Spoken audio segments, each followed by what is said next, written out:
Welcome to the egcfpodcast, where we have in-depth conversations about topics that we may not cover on Sunday morning. My name is Nate, and today I'm joined by Rob Woodrum, Janelle Green, Matt Green, Blake Roseman, and again we are joined by Luana. In this episode, we talk about mental health.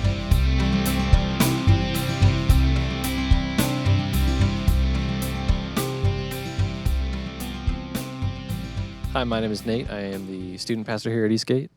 My name is Rob. I'm one of the pastors here at Eastgate. I'm Janelle. I'm also one of the pastors here at Eastgate. My name is Matt. I'm the worship leader here at Eastgate. I'm Blake. I'm the community pastor here at Eastgate. I am Luana. I am on the board at Eastgate, and I have a business called Wonderful You, which is life coaching for women. All right, so growing up in the church, my experience with mental health was it wasn't really talked about. And when it was ever brought up, the solution was just give it to God. And it never really went beyond that. What does the Bible say about mental health? Just give it to God. I think we're done here.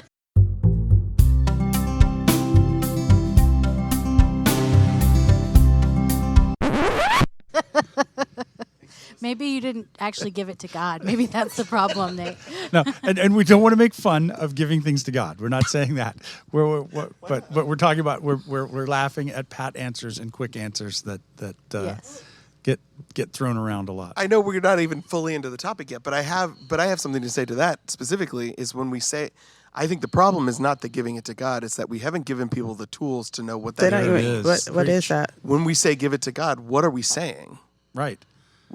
I think what people hear is, okay, push it deep down, give it to God. Go eat something. Go eat something. Just calm down. Give it to God and move on. Why are you worried? Stop worrying. Right. It's actually kind of a, I don't know if this is the appropriate or right way to use this, but it's almost victim blaming. It's like, this is your problem. You shouldn't have this problem anyway, because if you were a good Christian, these things wouldn't happen. Definitely. Exactly. Yeah, it actually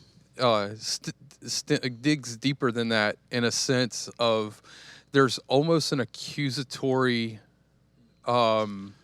semblance of you don't have enough faith, or so, your faith isn't strong enough to keep your mind well or something. So here's the thing. So the question that always pops into my mind is, how did we get here? Like, how did it end up being? Well, a man and a woman love each other. other. No, but I like what you're going with this. Here's what I will say: attitudes are changing on the spectrum of Christian influence and participation. The attitudes are rapidly changing, and so what we're addressing really isn't as prevalent as it once was. If you grew up in the 80s and 90s and were a Christian, you had a time. So, but this is there's a history to this. Like, I kept thinking, like, how did we get here to where, if somebody says, well, this is just the reality of it. Back in the 90s, 80s, if you were a Christian in an evangelical church and you said, well, I'm going to see a therapist, it would have been immediate, shock. Like, whoa, what? Was that your experience? Did you have? I don't remember anybody talking about therapy. Never bring it up. I never heard of the word trauma. Never heard anything like that. And that's true. But if you did, and if you said, well, I'm going to go see a therapist, it would be like... You might as well say that you're seeing a witch doctor. That's right. What are you doing? How dare you say... And I heard multiple sermons over time, like, people run off to the psychologist, or they run off to the psychiatrist, and they don't ever trust the Lord or turn their lives over, blah, blah, blah. And my question was... would these have been the same? Would these people have also been perfectly fine going to a medical doctor? Absolutely. Okay. Absolutely. Well, yeah, there I know are that fringe groups. There's always fringe groups. But in general, they would have been like, of course. You break your arm, you go to the doctor, you get it set. That's just what you do. But so that was my question, like, why we didn't have that stigma with the medical field as it touched our physicality. Why, when it touched our mentality, was all of a sudden that So forbidden? what did you find? So in the late 19th and early 20th centuries, we had some radical shifting taking place. There was the rise of the Industrial Revolution. We had the rise of a new phenomenon in the realm of literary and arts and maybe even architecture of modernism. And we had the rise of rationalism. So modernism was basically a rejection of traditional values as people had known it at that time. Like, I don't want to just do whatever is traditionally accepted as the thing that you have to do, or paint or write or build or anything like that. We're going to explore and then rational. And so it was rejecting traditional norms, modernism, a big influence at the time. Rationalism was the rise of the thinking person, of looking at making decisions and developing beliefs based on what can be proved, what can be proven, what's rational, what is the most logical thing, not based on some religious or mystical, ethereal belief or something that could potentially be emotionally driven. And these things began to we also had concurrently had the rise of mass media. So all of a sudden, philosophical shifts and trends were sweeping the world quickly. It was like fanning the flames of something that all of a sudden was beginning to change people's mindsets. So then all of a sudden, with the rise of rationalism, modernism, Scripture and God, a Christian perspective or Scripture as being the final authority began to be marginalized, which was a radical shift for the Western world since prior to the Middle Ages. The Western world was founded on the idea that Scriptures are the final authority, and of course, what people did with that was horrible anyway too. But so to push back against that, a new and emerging church movement called the evangelicals. They were new on the scene. They had branched away from fundamentalism because the fundamentalists, they're pretty strict. But we're evangelicals. We were going to reach the world. But, this whole problem of modernism and rationalism, we got to nip that in the bud, because we still believe in sola scriptura. We still believe that the Scripture is the final authority. So to push back against it, we all of a sudden get a whole rise of new things on the scene that hadn't been part of Christianity for its existence up until this time. I mark that period of time as one of the greatest shifts within the church. Gave us things like we talked about before, plenary verbal inspiration, trying to attack modernist arguments by using modernist methodology and missing the point. It's like, it's like I'm going to, use this recipe for chicken soup to prove the existence of Bigfoot. I mean, it's that kind of a non sequitur. It's that kind of craziness. But because there were two influential minds at the time that were rising on the scene. You know who I'm going to say, right? Not Jung so much. I would argue that Carl Jung was actually, I would argue that he was closer to being sympathetic to evangelicals in a lot of ways. He was 100%. He was from a Christian family and everything. Carl Jung was on a different plane. So Freud. Freud, and what, do you know the other one? Carl Jung and Sigmund Freud? Yes. But so Sigmund Freud was the Oh, was it Karl Marx? No. Oh. It's Dr. Phil. Darwin? Dr. Phil. There it is. Darwin. Darwin. So these are two heavily Right. influential characters who, again, because of the rise of mass media, whose ideologies are spreading like wildfire. The church is feeling the threat of it, and the demarcation begins there, where the evangelical church views the rise of rationalism and its spokespeople, Freud and Darwin, as being the enemy, and anything associated with them is the enemy. And the battle lines were drawn at that point. And so from that point forward, instead of trying to find a way from both sides, listen, it was both sides. I'm not going to say 100%. it wasn't like as if the scientists were all over on this side going, I wish they'd understand. They were absolutely, completely dismissive. Instead of both sides looking at the potential merits that each side had to offer, the battle lines were drawn, the walls were built. And so within the realm of evangelicalism, from the turn of the century, I would say up until about a decade ago, it was science and the ilk, and their ilk is over there because they're anti-God. Because Freud said, Freud was absolutely anti-religious. He believed that Christianity and the dogmas that are associated with that were at the base of most people's neurosis. He might have had a point. I mean, but instead of trying to work through in any kind of collaborative fashion, it all just became a war. So we, as people who grew up in the 80s and 90s, were the recipients or the inheritors of that war. And that is why for the most part, within the evangelical church, there was a mindset that said, well, if you go to that, you're going to the anti-God solutions. You just need to seek God and give it to God. That's a great encapsulation. I've never thought about it that way. And what's interesting is Freud. It's Sigmund. My friend Sigmund. Your buddy. Freud. Freud. What's interesting is that Freud now, even in mental health fields, is not looked at as like, wow, he figured it all out right away, and now we all do what he says. Right. He's looked at as, oh, he got the ball rolling. Yeah. And what he did was important. It definitely got us thinking about consciousness and mental, abilities and subconscious and all this stuff. But if you actually read his books as if they are proof in text, you're actually ignoring about 100 or a little over 100 years of research that has actually proved a lot of his ultimate points not wrong, but just really rudimentary. Yeah. And that's what's interesting is that the mental health field has come past that and has actually recognized the benefits of religion and spirituality to mental health. Mm-hmm.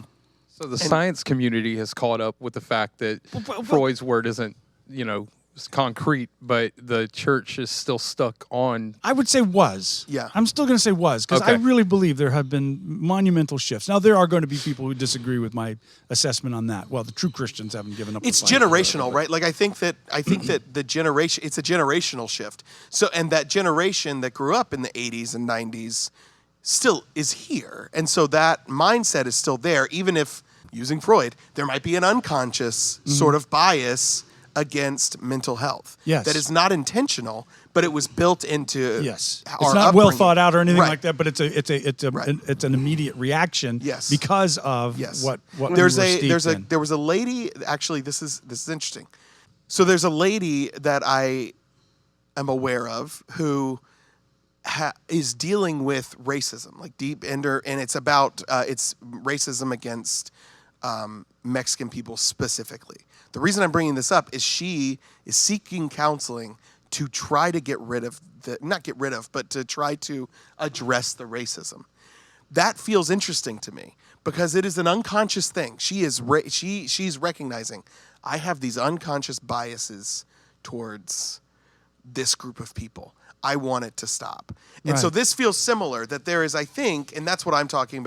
even unconscious though consciously, I would argue the Christian community has turned towards mental health is important, you need to move this, there is still an unconscious underpinning that's not going to go away, I don't think, until the generations who grew up, which is probably everybody in this room has part of that unconscious bias, is when those die out, then that will go away. Does that make sense? It totally makes sense. Yeah. It absolutely does. So can I bring God into this? There's always somebody getting religious on this. So from your story, one of the things where I believe that God has helped me through is she is seeking mental help through counselors to achieve a goal, what I would say a righteous goal. And where I think for me that helped out is that you can pray and trust God to use these tools to get you to a good spot. And so where there may be barriers or apprehensions to grow deeper in understanding where God wants these things to be at, God can help us out with those things where maybe on our own we couldn't really get to those things, to break those unconscious cycles that you're and just it goes speaking back again to what we were talking about with physical medical science. Like, we believe God is the source of healing, but we're going to trust also that he's working through the hands of physicians that are setting bones or treating cancers or whatever. And what I would argue is that the Bible does point towards issues of mental health and things like that. That the Bible is filled with encouragements in that direction, which doesn't mean that because it's talking about because the Bible encourages us to seek God's help when it comes to our mentality or our thinking, that doesn't preclude the idea of having assistance with that any more than because the Bible wants us to be healthy physically, it would preclude the idea of being able to go to a doctor. I was thinking about how most non-psychosis based diagnoses in mental health are anchored in some form of anxiety or worry. And how often does the Bible bring up worry? Yeah. Constantly. I love that you said that, Matt, because I think thinking. I had a person come to one of my classes, and she laughed and she said, I really never thought about what I think about.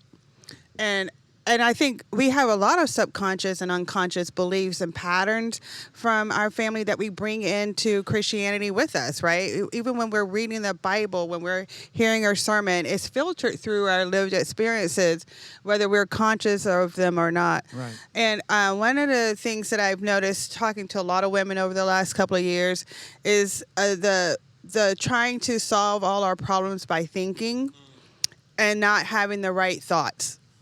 And so when we are trying to alleviate pain, when we're trying to move through something, a lot of times we're having to battle these subconscious beliefs and patterns that we brought in that we're not aware of. And so one of the things that I think mental health counseling, any kind of mental health objective is to help you get clarity around what you're actually thinking and what those patterns and beliefs are that you're not aware of. That's so good. That's really good.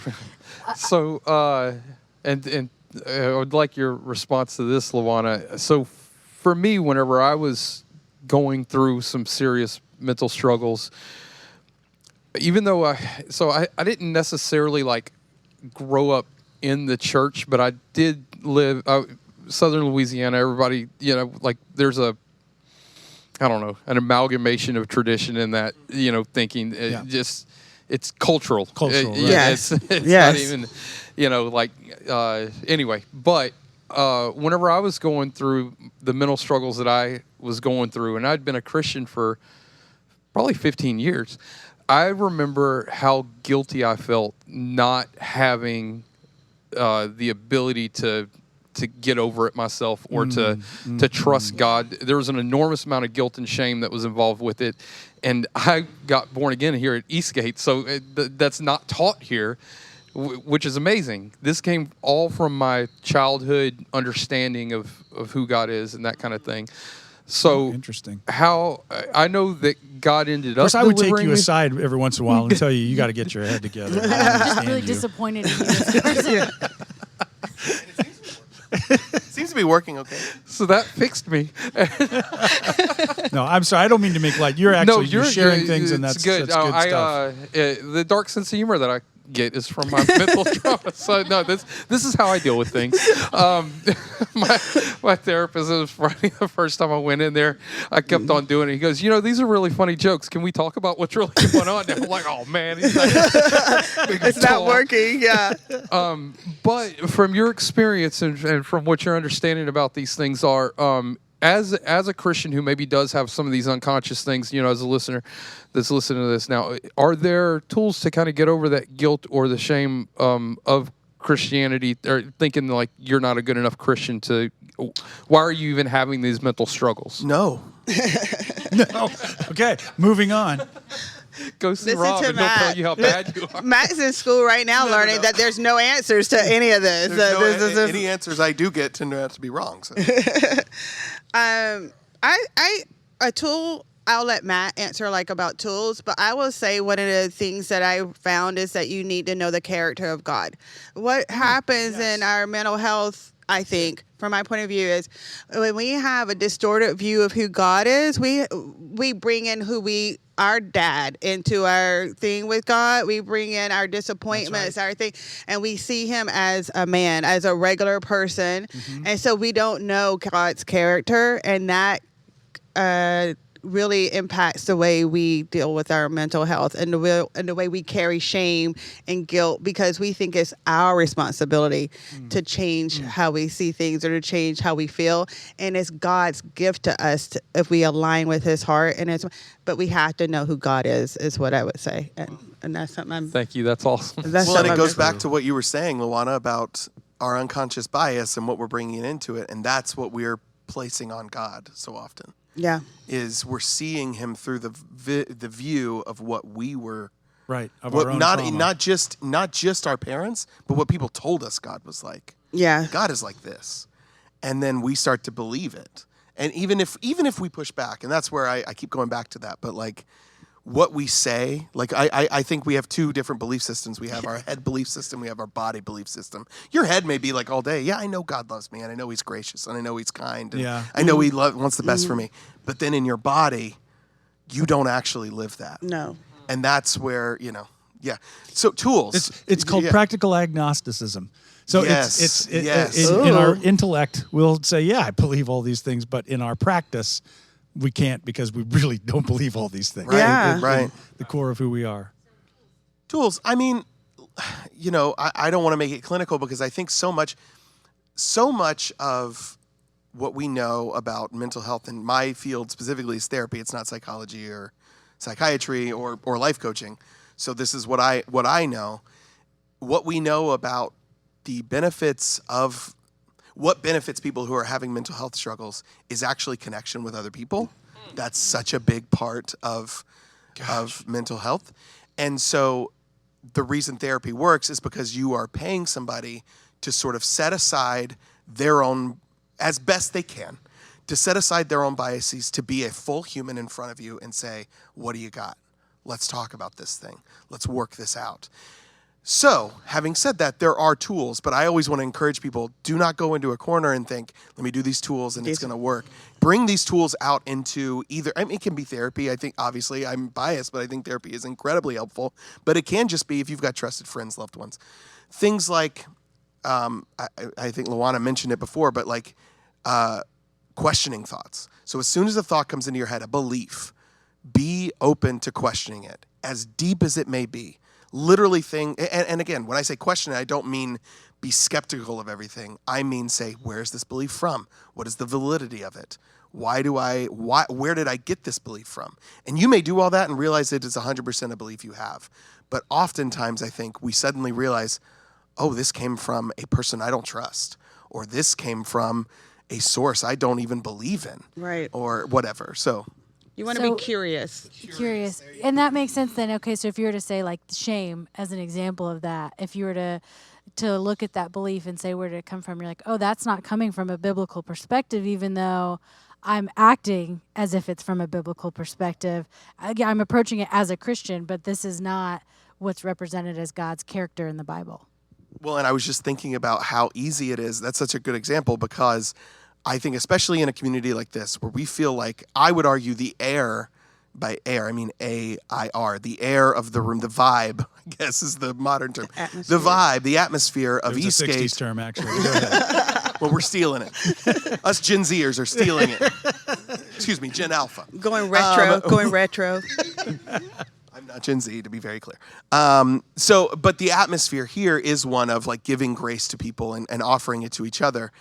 But I think it's much easier to offer it to others than to ourselves. And so Yes. that's where 100%. things like shame come into play, because we can say like, God is not a God of shame. Like I'm talking to Janelle. I was like telling God is not a God of shame. He doesn't want you to feel shame. But then I walk away and all I feel is shame from other things. Like maybe, oh, did I even say the right thing? Maybe I was too Christian. Whatever. It was too Christian. I went too far. Sorry, whatever. Too far. evangelical? Is that the right word? I was reading something the other day. It said we are the only creatures who pay from a mistake more than once or multiple times. Yeah. That's right. That's a good contemplation right there. I brought up to that's so good. I brought up to a client yesterday actually a quote from Fantastic Beasts and Where to Find Them. And I quote this all the time. Janelle might know what it is. But it's one of my favorite quotes, and it's about worry and anxiety. And I'm not even sure it's, directly from the movie, but they say it in the movie. They say, I find with worrying you suffer twice. And that's something that I feel like is most of what I spend my time on. And that's handling the before. Obviously, also, we're spending time afterwards. I always talk about anxiety is about the future, depression is about the past. That's oversimplification. But those are the two biggest things that people deal with usually in mental health. And it's because we're depressed about what happened in the past, what happened to us, trauma, all that stuff. And anxiety is about like, but what's going to happen? And so there's this, if we, as Christians, what I as a therapist, I love giving these people these tools and connecting with them and showing them that I care, that someone cares, whatever. But it's, as Christians, as a Christian, I always wish that I had a stronger opportunity to be like, where you're at, if Jesus is not part of it, there is a hopelessness in it. You're going to come back to this. And I don't want you to. And if you keep coming back, and so maybe that's too much disclosure, but that's something that I've thought about recently is I love helping these people. I love talking to them and helping them kind of question their thoughts and, reframe their cognition and all this stuff. But ultimately, I'm like, you're going to still deal with this. And there's a hope I love that. I wish I could offer you in my practice that I just can't. I love that because I'm conflicted about how much of Jesus do I impart in coaching with people, but I have done like over 5 years I'm trauma informed. I did a 12-month certification for that. I've looked at identity. I looked through all the tools, the breath work, grounding, your feet on the ground, like all these things, and they are lovely. Like they have really giving some peace in between. Like they put space in between all the work, but over the last year, it's just been Jesus. Like, I don't know how to say it any plainer, but all those things are works. They do work, but the rest and not having all those intrusive thoughts and not trying to figure out everything. I had heard that anxiety is your imagination as a superpower because it's just imaginations. And the Bible says, cast out all vain imaginations. Anxiety is just you creating stories around the potential thing that could happen, that hasn't happened, and 90% of the time doesn't happen, but you've spent your present worrying about a future that you can't control anyway. So all that to say is like I think I love that we have so many different ways to help us with our mental health, to address our mental health. But I don't know how deep and how far it gets if it's not anchored in your relationship with Christ. There's a person in our community who is I'm keeping them anonymous. I don't know if I need to. There's a person in our community who has a doctorate in mental health and social work. And I was talking to her about this exact thing, like sort of like, how do I bring Jesus into the room when ethically I can't? Right. And so obviously if the client is open to it, that's a different thing, and I dive in. But something that I kind of got from her, and what I just through the conversation, was a trust that Jesus shows up. Amen. That I don't have to say his name.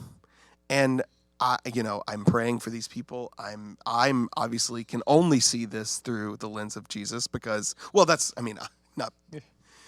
because I'm so perfect and I can't. You're a very holy individual. Right. But you know what I mean? Like I am so entrenched in that and have been my whole life that it's kind of impossible not to. And I felt like God was like, you just trust me. It's okay. I love that. Just be here. And so offer the things that Jesus offers, the fruits of those spirit, love, joy, peace, patience, kindness. And trust that he meets through that. That God is not a linear God. Like you meet Jesus and then you get the fruits of the Spirit. Or you get he is a living, moving system. And you just offer parts of the system to people and trust that Jesus becomes part of it. I love Does that make sense? That works for me so much. Truth is truth. There's only one truth, especially from what we consider as Christianity. There is only one truth, and so whenever you give truth, you can't help but to give Jesus. And I do find it fascinating. Listen to you two talk about all of these things. Whenever you were speaking about, yes, somebody is paying you for your time so that you can be a human with them. And whenever you're talking about anxiety and living in the future instead of in the now, and how many, I just had Bible verses running through my head about how God I did too, has the whole point of Christianity is to create community, confess your sins one to another, to fear not, to most repeated command in the Bible. What's that? Fear not. Fear not. Don't fear. And Also, the kingdom of heaven is here and now. Right. And That present don't worry essence. about tomorrow, because tomorrow is going right. to worry about its Yeah. own things. That's and right. to worry about today. But what you were talking about with now, if you have now, I mean, I talked to, what do you call it, spiritualists, I guess, people who believe in the spiritual but not necessarily in Jesus. The now they're focusing on, but it's absent Christ. And so there's a fulfillment whenever you take now and you're present in Christ. There's something really special about that. Well, I mean, on a theological level, God is defined as the ever-present now. So it's not a past, present, future thing. It's the ever-present now, which is why Jesus calls us into the now. Take no thought for tomorrow. Today's stupid enough. That's Woodrum translation. But the idea is this is where we find Jesus in the book The Shack, which people have problems with. I think it's fine, but there's a point in there in which the Jesus character is speaking to the main protagonist in the story, and the Jesus character is saying, "You worry so much about the future, but in your imaginations of the future, I'm never there." And that's one of those crazy things that we don't ever imagine him. No. They're present, holding us, loving us. It's all just, oh my gosh. It's gonna just me get by hit a myself car. trying Yeah. to figure it out. Yeah. Matt, I know too. You talked about. I love that. Right? Like in your, I remember you talking to me when you were doing your studies for grad school, how it talked about having that religious connection being a helpful thing for people, and I was like, wait, your science books are saying Your science books? Not the science. I mean, that's what's fascinating, and I don't know, Luana, I'm sure you've seen this too, but like that the research that we've done in the last, couple decades is that we have seen the benefit of spirituality on a person's life. Now, it is blanket spirituality, it's blanket religion. So I'm not, it's not saying Christianity specifically. However, No, but the thing is that also isn't their goal. Like, they're not trying to do that. Although I'm sure there are papers. But I would do argue that any kind of theism is going to get you on the path. That Right. if we exclude a theistic worldview, what hope are we going to have? Right. But if you can at least begin there, C.S. Lewis, that was his whole thing. Well, anyway, go ahead. No, I like. Yeah. I was just thinking about like the being present that Blake was talking about, and Rob, like how interesting I feel like, I'm coming into mental health, 150 years after it sort of became a field. Yeah. And how so much of what they have learned is helpful is found in the Bible, in the stories of the Bible about being present. And I mean, literally there are entire exercises about, like Luana said, about grounding yourself, taking deep breaths, looking around. Like I do this thing with our kids. I do this with clients too, but our kids love it. It's called 333. And it's basically where after doing like a quick box breathing exercise, you open your eyes quietly and you name things. The first thing is you name 3 things you can see. And you just name them in your head. You say the word in your head. You don't just look. Like I would look and say surfboard, chair, table. And then Even Janelle made a joke, Janelle but nobody heard it. Yeah, she doesn't have a microphone right now, so she's cutting up, but we're missing out on it. hi. I was going to let you say heathen. And then and then you do 3 things you can hear. And you sit there and you name the 3 things you can hear. It can be your thoughts in your head. It can be the air conditioning. It could be your feet shuffling. And then you do 3 things that you can move with your hand. It could be your body. It could be just the hem of your pants. It could be, a table next to you, whatever. And what that does is it places you back in the moment. It reminds you that you're here. You're not in the future. You're not in the past. You're right here. And with Jesus, we get to say, and God's here also.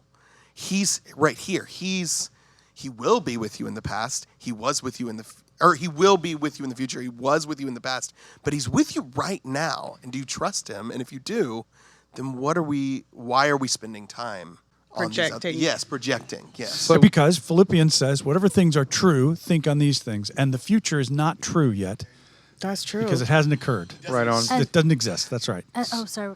For both of you guys, my friend Matt told me about this guy named Sam McCabe who I've only brought this up like 3,000 times, but I've listened to the album. Not on the podcast. So Okay. it's brand new as far as... Maybe, but I've listened to it, 3,000 times. There is a lyric in there, and it says, "How can I trust God with where I'm going if I don't trust God with where I am?" And that means, 3 weeks ago, I didn't trust that today doing a podcast that God would be with me. And so, but if I can choose to say, like what you were talking about with the future, that God's not there in that future. If I can trust God with where I am, I can trust God with where I'm going to be, which is amazing. And then I don't know if you did it intentionally, but whenever I was going through my time, you kept quoting Philippians 4:13 to me. Whatever things are good, whatever things are noble, whatever things are holy, think on these things. You said within a 6-month period, you probably said it 20 times, whether you're conscious or not.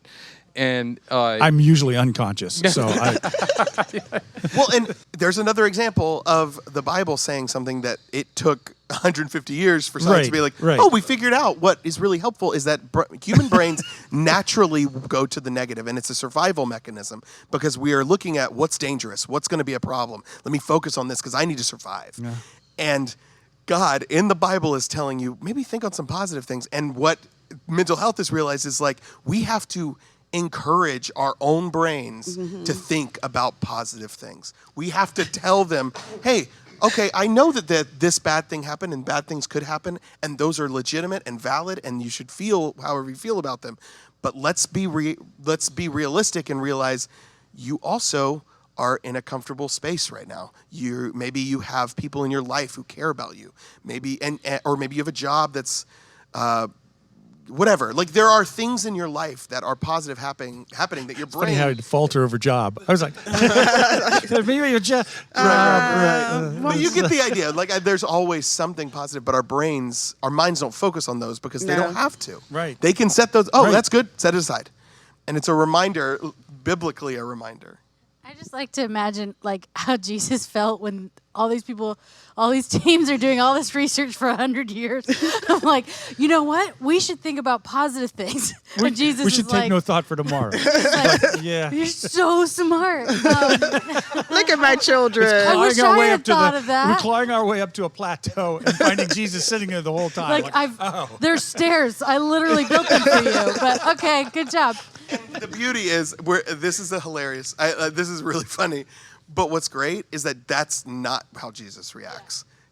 We get there and he goes, "I'm so glad you're here." Yeah. True. And and as a mental health thing, that's me just a reminder that shame is not part of it. Janelle's desperately. I like my Jesus better. Luana, I was curious, Luana, about like what led you to this, like this journey of mental health. Like, was this something growing up? You're like, oh, I'm going to do this. Yes, I was like, Luana. But I'm curious to hear your story with it. God has called you to something so great. I was thinking when Rob was talking about how the evolution of the way we thought about religion being the final word, and then rationalizing. I guess kept thinking, Dr. Phil, like when Oprah and Dr. Phil, like when I was growing up, mental health was summed up in a couple of ways. You don't talk about things outside the family. You don't tell that any parts of secrets. No, you got secrets, and you just pull up your big girl panties. You just suck it up. You just keep going. You don't address things. It's happened. It's in the past. What's the point? And so when I got to be in my 20s, I had to recognize that I had been through a lot of trauma in my childhood. But you didn't call it trauma. I never ever heard of trauma then. Right. And when I first heard of trauma, it was about soldiers coming back from war or, policemen or something. PTSD. Yes, stuff, right. PTSD. It wasn't about growing up and being molested and stuff like that. People didn't talk about it. So one of the things that I recognize over the last couple of years of learning about your central nervous system and how our brain does deal with trauma and uncertainty, I became a person who just wanted certainty. And I didn't think, oh, it's in God. I was like, I need to be able to control every aspect of life, and I can guarantee these outcomes. If I can get it all right, if I can do the right thing, then I can have a certain outcome. And then my life imploded with a divorce. And one of the things that I've learned is We don't like change. And 100%. we don't like it, and we don't do it voluntarily most of the time. Most of the time when change happens in your life, it is happening to you, and you have to figure out how you're going to adapt or react to it. So true. You don't initiate it because our body, we seek comfort. We seek certainty. Totally. So that get the sin of certainty. I love that book. Yeah. Right. Peter Enns. So when I was getting a divorce, I was so shut off and closed off from my own emotions. When I was in therapy and she would ask me, like, what do you think of that? Or what do you feel about that? I would say, I don't know. I had to come. Can I come back next week? Because I don't know what I think about things on my own, and I don't know where I feel any. Oh, where do you feel that in your body? I didn't know what they were talking about. I mean, Right. what are you talking about? What a stupid question. Like, people feel their bodies. I try to ignore most of what happens below my like, chin. if it's not in the sensation of bacon tasting, I don't know. You know, like I just like, yeah. I'm like, I don't get this. I don't understand the words coming out of your mouth, lady. So it just created. And I had 4 kids that I was emotionally distant from. I'm a stay-at-home mom. I'm with them all the time, and I'm not present in my own life. I'm distracting myself on Facebook, or I'm reading, or I'm on the movies, and I'm escaping my own life. And when the divorce happened, it forced all that stuff up to the surface. You can't ignore it. I guess you could, but I couldn't ignore it anymore. And so I was like, how do I become a better parent? First of all, how do I stay connected to my kids? Because I was so scared of being hurt that I was afraid that I was going to disconnect from them because I couldn't handle their needs, or if something they did and I was just so afraid of everything. I was afraid of feelings. I was like, feelings? Like, I like Tina Turner's song, What's Love Got to Do With It? That was like my theme song. I was like, this is a hit. So that's where it started. It was like, I don't know who I am. I'm divorced. I'm not an Air Force wife. These kids are going to graduate. I won't be a homeschool mom. And I have no idea of who I am, which I felt was so cheesy and so like in all the movies in the 80s. It was like, I don't know who I am anymore. And I thought that was stupid, but I didn't know anything about myself. And I was 47 and I was like, okay, it is time. And so it's just been a journey over the last 10 years. I guess I'll be divorced 10 years next year. It's just been a journey of learning how to stop being so judgmental and shaming myself for everything. And somebody said, you know, what if you saw that there were possibilities in your life that you hadn't considered because you were trying to control everything? And that was just a doorway of opening up to like a self-discovery journey.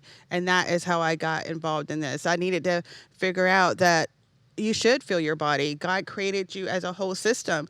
And if you're not able to feel your body, you're missing out a lot of information. And I also learned that when you're trying to protect yourself from pain, you have to not be able to feel joy and love because they're the flip side of the same coin. So one of my coaches was like, if you're trying to keep yourself from being disappointed, then you can't feel joy. And that was eye-opening to me because I just was in protect. But you talked about this Sunday, you turn off the valve. Right. That valve is totally on both sides. You can't have one without the other. And that was hard to accept. I'm like, what? I thought when I became a Christian, Jesus was a perfect crown and I could get, everything was going to happen and everything was going to work out and I didn't have to do anything. And so, but I was going to be, but as I've been going through this experience, I've been talking to a lot of different women who are going through their own changes and transitions. And it's a similar story. You get in midlife, your life change. As a woman, you have a lot of identity shifts. You marry someone, you become another name. You have a kid, you become a mom. You have a lot of roles. And when your only identity is in things that can be taken from that end, you're a stay-at-home mom, that's going to end. The kids are going to grow up. They don't stay kids. And I hadn't faced that at all until about, I saw a Facebook post that said, what is your life going to look like in 5 years? And I was like, I don't know. I have no idea. And So it's just been a journey of self-discovery. That's how it started with me. And I wanted to be a whole person. I never knew what that meant, but that's the word I would use. I was like, I'm not a whole person. I could tell I'm compartmentalized. I'm closed off here. I don't allow myself to feel things here. I don't like vulnerability. Like, who? Oh, I love it. Why would anyone sign up for that? Like, what do you mean? I got to tell you how I'm what? So it's just been a journey of healing. That's awesome. It's interesting that you're talking about whole person. Saved in the Bible, sozo. Doesn't that mean a wholeness, or it doesn't that part of the salvation word? Am I incorrect about that? Yeah. It's sozo. It's possible you're thinking in terms of shalom, which is peace. Speaking towards not just peace, but the completion and wholeness of an entire person. But sozo has to do with restoration, and that can include that. But speaking directly to the idea of wholeness is the word shalom. Okay. So, you talking about not being able to feel the joy and stuff so going through therapy, that was the most difficult part for me, is because as I didn't realize, so the human brain is pretty powerful in the sense of I could not remember my childhood. I would talk to other people and they're like, oh, don't you remember? And I'm like, not at all. My wife would talk about things like whenever she was a kid. And at one point I was like, I almost feel kind of a sense of jealousy, like, oh man, you remember all these fun things. My brain had cut off memories, like entire blocks of childhood memories. And so going through therapy, I did learn about emotions, and it was I identify so much of what you're saying. The therapist would be like, did she bring out a feelings wheel? No, I didn't Matt get one does of that. I got a feelings wheel. Matt does that as I well. had no actually idea. sounds Emotions terrifying. Yeah, so the emotions wheel is just it's a wheel. It's a circle of emotions, and in the center are sort of like what people normally say, like, how are you doing? And there's like 6 or whatever. I mean, they're all different, but there's like 6. It's like happy, sad, scared, disappointed, not even disappointed, angry, yeah. And then outside, and so what the wheel does is it sort of forces you to think harder. Okay, well, give me more. And so you go out, and on the out, so you follow. Like if you say happy, you follow that wedge out. Okay, which of these best fits? And then you follow out again. And it sort of makes, and once we name something like that, it actually releases it of its power over your immediate moment and gives you some sense of like, oh, I didn't realize this is how I felt. I feel like, and I don't know if you're similar in this, Luana, is so much of what I'm doing in counseling is just convincing. Most of the time I'll ask a question like, I don't know. I don't know. And I mean, teenagers are the worst, but it's everybody. Like every single person, like when you're trying to get them to just talk about this stuff. And that's where something like Emotion Wheel is nice, because it kind of makes them be like, well, I guess I felt like ashamed. And they're like, oh my gosh, I never thought about it that way. Anyways.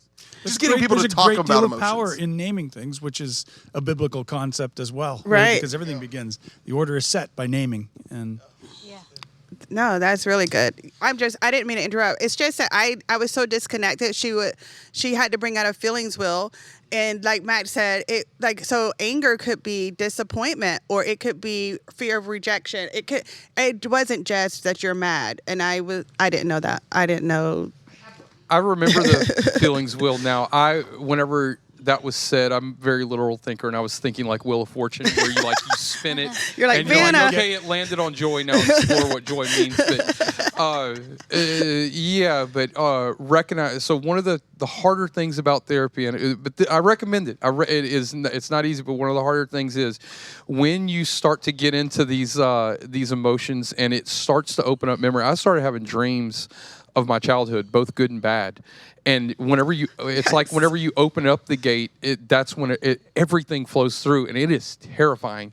And whenever you don't have anybody to go through that with, thank God I had a supportive wife that I could talk to about these things through this time until the next. Everybody knows it wasn't going to be us. You could be like, can we talk to you? And we just close the door. Very slowly, though. Just Here's Blake. Here's Blake. Rob just kept on saying, go memorize a Bible verse. God. But there is a terrifying aspect of opening up yourself to joy and to possibilities and these things, because it's not just the one emotion that you're opening up to. Whenever the door is open, it's all of them. And it's a difficult thing to go through. If you can go through it and trust that Jesus is going to be there with you, it makes a huge difference. And so I have heard of people going to therapy who are not Christians. I don't know how they make it through it without Christianity. I had to lean on Jesus so much. Well, and I think that we also, that's where like the difficulty of sort of recognizing and opening ourselves up to these emotional experiences. The difficulty is that we have so tied emotion and thought and behavior together, and they're different. And so like, I'll even have people where I'm like, let's talk about the emotion, name the emotion. And they're like, well, I'm just worried that he's going to blah, blah, blah. And I'm like, okay, I heard worry, that's an emotion. And I said, but you also tied some thoughts to that. Can we talk about like those thoughts for a minute? But then I want to separate them. I would just want to talk about the worry. Let's just focus on that for a second. And then that they start to realize, well, I guess I do feel the worry, but it's not as scary when I separate it from the thoughts. And then we are able to just feel an emotion. Separate the thoughts for a little bit. Luana did a thumbs down, and Luana I disagrees. identified with her so much. Luana, you take the opposite approach in your coaching. Go with the thinking. And you were telling us before the podcast started how you were working to like kind of retrain your thoughts as you in terms of like fear and just things like that. What? Yeah, I was an overthinker. So I what is that, paralysis analysis? I had that, and I always was trying to think that I had to get the right answer. I didn't have a lot of grace in my life for me, and I noticed that you can have all for somebody else, but for you have this standard that you can't ever meet, that you're gonna have to be perfect. And so I had to start. I had to, like Matt was saying, I had to get curious about the thoughts. Like, how is this helpful? How is this thought helpful? Even if it's true, is it helpful? Where did this thought come from? I mean, is this something my second grade teacher told me? I'm still wrestling with my kindergarten teacher saying she talks too much. That still plays in my life sometimes when I'm in a group and I'm like, well, sometimes I talk too much. And that's from a thing when I was 5 that is still like a little tape in my brain. So I think one of the things with the trauma of my childhood was it was like a recording, and I just rehearsed it over. I massaged it. I cultivated these thoughts, and these feelings, and these beliefs. And you had to come to a point where you're realizing, like, you know what, I don't have to carry these around anymore. How do I put them down? And that was like capturing your thoughts, or at least questioning them. And then if it's coming against, like, Jesus loves you, that Jesus has all the time for you, that Jesus is going to provide for you. If it's coming against any of those things that is promised in the Bible, then maybe this is a thought that I need to shoo. So I named my brain Linda. I did, and I saw this thing that people were like, Linda, but I hadn't seen it, but I named her Linda, and I was like, Linda, we're not thinking that way today. I just tell Linda, listen, Linda, yes, listen, Linda. No, that's good. That's the othering the problem sort of thing. Like, the problem isn't you. Yeah. The problem is the problem, and yeah. Go ahead. We could even take it a step further, in which I don't want to derail what we're talking about here, but I am one who believes there's another force at work as well, even beyond our own thoughts, our own past traumas, all of these things. I believe there's an active force opposed to us and opposed to God's good at work, sometimes with a tape recorder, playing it in our ear. Not necessarily, you had made a statement before the podcast started about where did this thought come from? It's not mine. It's one of those things that I think through all the time. It's not my thought. I don't believe this is God's thought as far as I can tell from what's been revealed. So this is either from my past or there's something else at work whispering to me. But whatever it is that's not God's thought or my thought, I'm rejecting it. I definitely. Or I'm attempting to Right. reject it, because that's a struggle in and of itself. And that's where I know what you're talking about, and I feel like I will, in my thoughts, but get behind me, Satan. Yeah. And it's this idea of, like, I'm not going to go down that path. Because there can be this idea, especially with anxiety and those different things that you struggle with, of, well, I'm just going to keep thinking about this because and take this like path in my mind, because surely at the end there's going to be some answers and there's going to be some clarifications. You realize this is just a maze that's not going anywhere, That's and right. it's not productive for anyone. And so it's choosing to say, I see that path, I've been on that path, it's not helpful, I'm going to choose to take my brain in a different direction. Does that make sense? 100%. Yes. It makes me think of, have you guys read Screw Tape Letters? I'm sure Yes. some of you Oh, have. I love that book. That I want to read that again now. I read it obviously years ago, but now that I've gone through mental health, because I'm realizing that that's what's so interesting about the insidiousness of the enemy. And again, I don't, none of us really know what that entity is like, but it's very confusing. the insidiousness of it is that it's not you're evil, you're bad, go kill people. It's like distraction and That's right. and poking at. So like Rob, you had said, that's not my thought. Maybe it was in my past. Is I think oftentimes it is, and it's him just being like, hey, remember that thing you did? He's called the accuser of the title given to it. There's no name for this thing, but it's called the accuser of the brethren. That's exactly what we're talking about here. Some force, something at work to disrupt our sense of wholeness that's found in God. There was before the podcast, when I knew that it was about mental health, there was only one thing that I wanted to, or one story I wanted to tell. Whenever I was going through this, and this gets directly to what you were speaking of, is about the enemy. I had so many lies come into me in my head of that I am more of a disservice to everybody around me, including my wife, kids, church. I'm sorry, I staff. didn't mean to say all that stuff. No, I'm just kidding. I'm sorry. I'm ruining it. I'm sorry. Just Rob. It's a Rob's voice. Every morning, I just look over and there was Rob. Random voice come to me through my phone. you awake? But it was a constant, relentless it would be better off for the people around you if you weren't here. Oh yeah. Because you're causing more damage than you are good.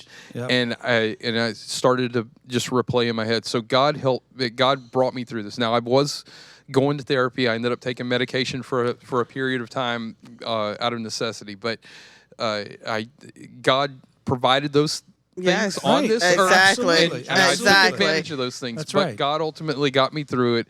And one of the things that he I believe that he spoke to me was one, when I was holding myself up to this perfection, I would give myself zero grace.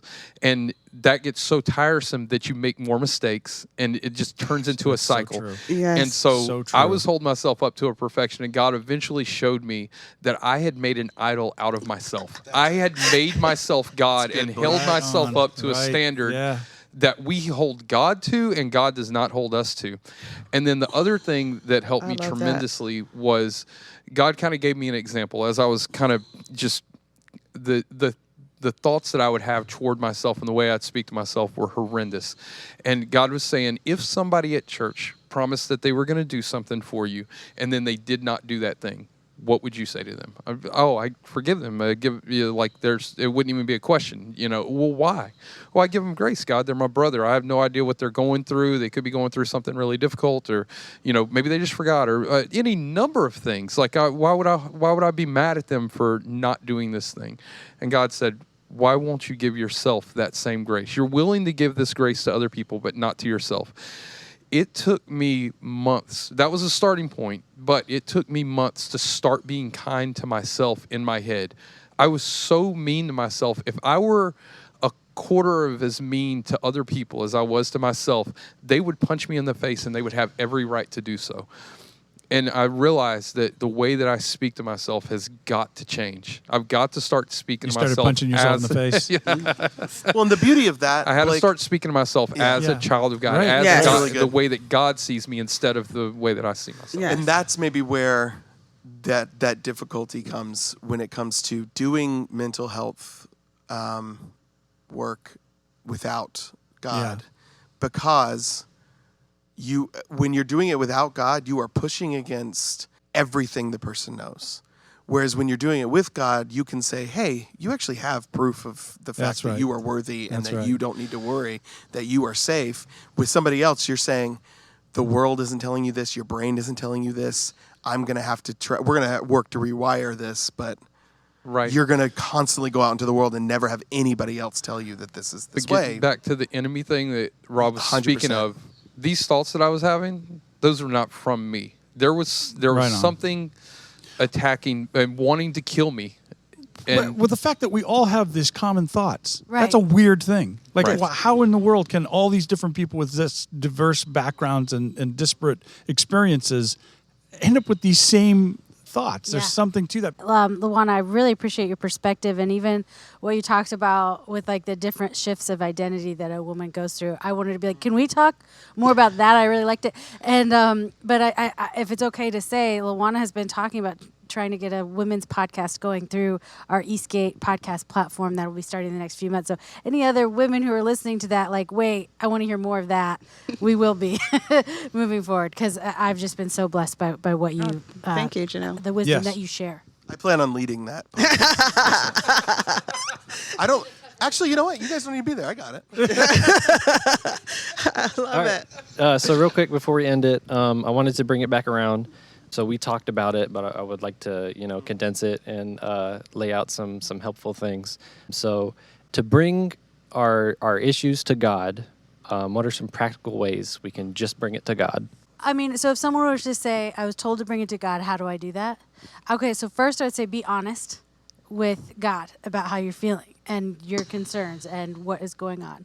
And then be open to the different people around you, the different ways around you that God can use to help kind of encourage or understand what's happening and work towards peace with that. And then even with bringing it to God, it would depend on the specific situation, because I would also want to say, let's look up, see what the Bible has talked about with these different things. If people are struggling, I have people say to me sometimes, I'm struggling and I'm trying to do everything right. I don't know why God's so upset with me. And so that's where you can be like, oh, there's actually stories in the Bible that talk about this. Let's look at Job and see what we can learn from those types of things. So I think those are all different ways we can bring it to God by looking at the scriptural references, but it has to start by being honest. And I think sometimes when we bring things to God, we bring it to God in the idea of, Here's what he expects me to be. here's who he expects me to be. I'm bringing it to God and saying, God, I know you're telling me everything's fine, but that's not bringing it to God. That's still just saying what you think. Right. That's God is informing saying. God about what his expectations His expectations and who he is. Yeah. But it's still not,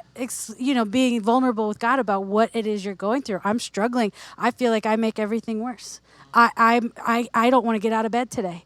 I'm struggling to connect to my children. I'm overwhelmed at work. I let everybody down. I don't know what to do. I'm lost. I mean, just sometimes in Christianity, it can be scary to admit you're lost because it's like, wait, but I'm a Christian. supposed to be found. Yeah, I'm supposed to be found. And so that's what I would say. It is. No, that's excellent. The other thing I would say is don't do it in isolation. That's a lie from the enemy.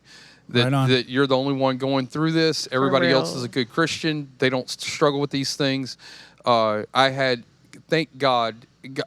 So I chose to go through in isolation. God had brothers and sisters call me and tell me that I wasn't alone, and that they were willing to listen and talk to me and those type of things. So thank God for his miracles in that. But I was going to do it isolated. It's a lie. You're not going through it by yourself, and reach out in community. And then another just small practical thing, it's more dealing with depression. You didn't get the entire kitchen clean. Go and put up the bottom rack of dishes in the dishwasher. Right. Something small. It doesn't matter what it is. Count it as a victory. No matter what it is. I wiped the counters down today. That's something. I was going to say, when you are giving it to God, ask him to reveal the resources he may have already placed in Perfect. your life There it that is. could be helpful. So things like, if you have the means and the ability and the time to do therapy, maybe that's good for you, or life coaching. Maybe that's what you need. Maybe you have friends in your life who will be there for you if you need help. I'm big on once you say give it to God, ask him, reveal to me ways in which you have already provided answers to these questions that I, in my simpleness and my humanity, have forgotten. Amen. Bring it to front of mind, and then make a list of your resources. I know that sounds silly, but like literally pull out your phone, make a list. Like, I can do mental health. I have these friends I can call. I have this, whatever, you know what I'm saying. It's very good. Let's see. I would say what I've learned over the last couple of years is I wanted God to be like a magic genie. So if I had a problem, I was like, "Are you gonna just do it?" And most of it, and that has not happened. I'm still waiting. But what I've learned is God wants to be in relationship with you, and you don't get to be in relationship with people that you just jingling to. So it's a process. When you bring your thing to God, you're saying, I need you, and He's saying, thank goodness you finally stopped trying to figure all this stuff out by yourself, and you're coming to me. I've been waiting for you. It's not like you're bothering Him, you're not disturbing Him, you're not interrupting Him. He has gone before you. So when you're talking about what He's already provided, because God already knows that you're going to have a need, and He's promised to provide all your needs. So, but don't be surprised if it's a process, and in that process you get to know and learn more about God and how He sees you. It's great. And Rob, I know you've never dealt with anything before, but would you say that? But I know you mortals go through it. So. But I know that you've spoken about liturgies and how helpful those are. Would you consider that to be? Written prayers can be a wonderful way. In fact, honestly, that's where I found a lot of relief and I was thinking about what you were talking about in terms of I forgot how you worded it. Writing it down. No, about centering yourself and recognizing things. 333. So I had never heard of that. That's the first time I've actually ever heard this. I had started that practice without realizing that was a thing through the liturgies that from the Celtic Book of Prayers, and so I'd go through a prayer and I would stop and I would pay attention to something around me. There's a bird over there. There's a thing over here, bringing me into that moment. And there's something about being present in the moment that just unlocks this whole flow of communication. That's where God is. Right, exactly. And God's in the moment now. Yeah, that's Amen. right.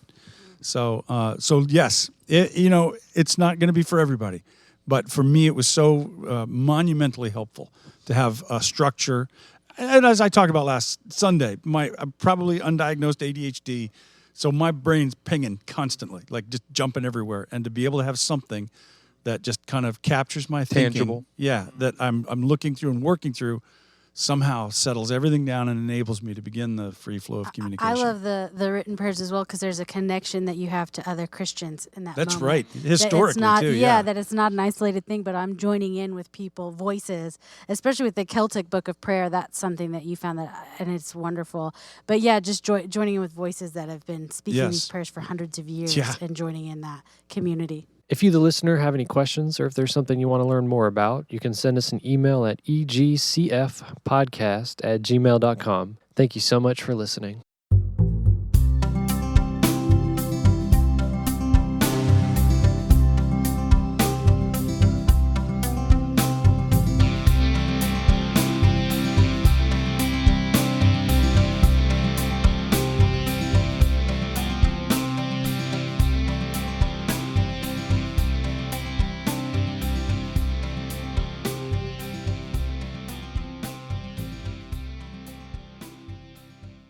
If you're listening to this podcast, know this: you are loved by God, Amen. and nothing will ever change that. Amen. Right on.